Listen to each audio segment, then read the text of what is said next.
Thank you and good afternoon, everyone.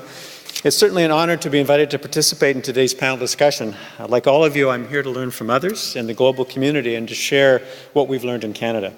I'd like to begin by acknowledging the traditional owners and custodians of the land we are meeting on today, the Wurundjeri people of the Kulin Nation, and by paying my respects to elders past and present. I'd also like to take a moment to acknowledge the loss of so many lives aboard a Malaysian Airlines Flight 17.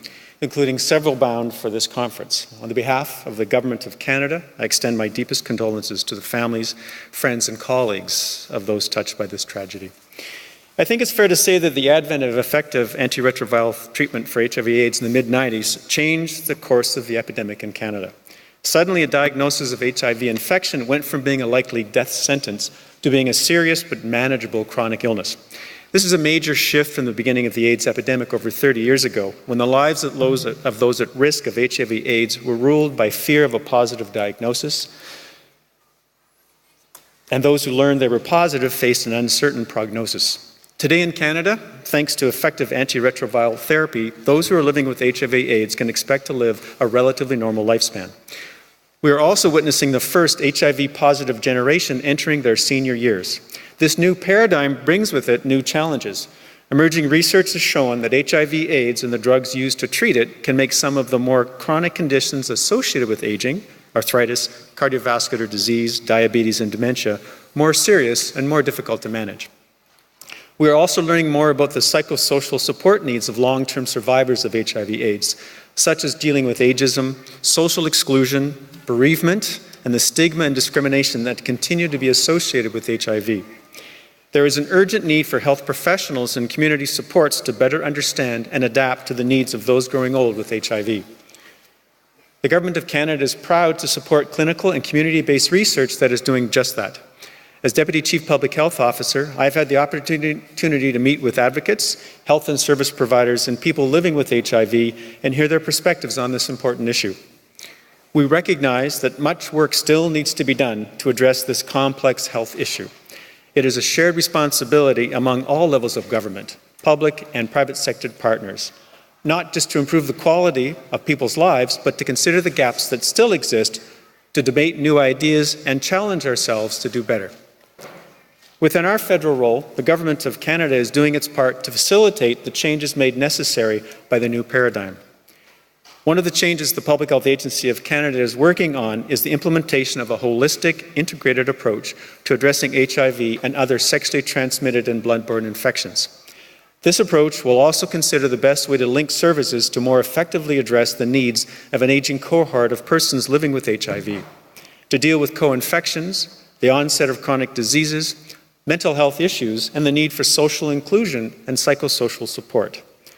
We are also working to facilitate the shift from a specialist approach towards normalizing HIV testing and treatment throughout the health system and encouraging the linkages between HIV-specific and other chronic care and support systems that are necessary to support people living with HIV over the long term.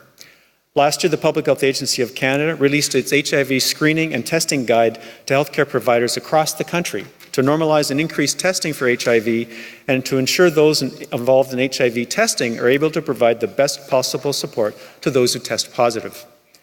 Our goal is to build testing into routine medical care from coast to coast to coast, so that those who are infected can benefit from effective treatment, improve their health outcomes, and prevent the infection from spreading. The ability of people living with HIV to live long, healthy, and productive lives is dependent on health systems and the community-based response adapting to the new public health paradigm. Going forward, we will increasingly need to emphasize timely diagnosis along with linkage and retention in comprehensive healthcare. To measure our progress in doing this, we need to be able to generate reliable estimates of those infected, those diagnosed, and those engaged at each stage in the cascade of care and treatment. We are engaging provincial and territorial governments to begin the process of developing a national picture of this cascade. Provinces and territories, the levels of government directly responsible for healthcare delivery in Canada, face the common challenge of improving the quality and accessibility of healthcare in a period characterized by a growing chronic disease burden and slower economic growth. Canada is proud to be an active player in addressing HIV/AIDS domestically and internationally. We are making many significant contributions in the areas of public health guidance, surveillance, vaccine development and research, laboratory science, international development, and partnerships to combat this chronic infection. Through our federal initiative to address HIV/AIDS in Canada and the Canadian HIV Vaccine Initiative, we are investing over $86 million this year alone as part of our broader efforts to address HIV/AIDS domestically and to support global vaccine development efforts. Going forward, our investments supporting a robust community-based response will remain stable. Canada is also doing its part to address HIV and AIDS globally. We've focused our efforts on strengthening health systems, maternal, newborn, and child health, and investing in the prevention and treatment of HIV/AIDS. Renewing our agreement with UNAIDS has helped us improve how we do our HIV/AIDS surveillance and program response. It's also helped us advance international policies and develop best practices for diagnostic testing and treatment.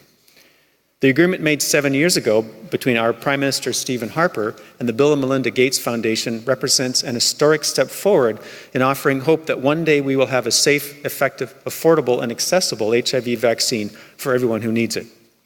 The HIV/AIDS epidemic has a worldwide reach on each continent, in every country.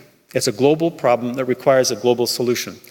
I'm heartened to see so many countries, organizations, and individuals rising to the challenge we all face in preventing new HIV infections and caring for and supporting those living with HIV. Thank you. Thank you, Dr. Taylor.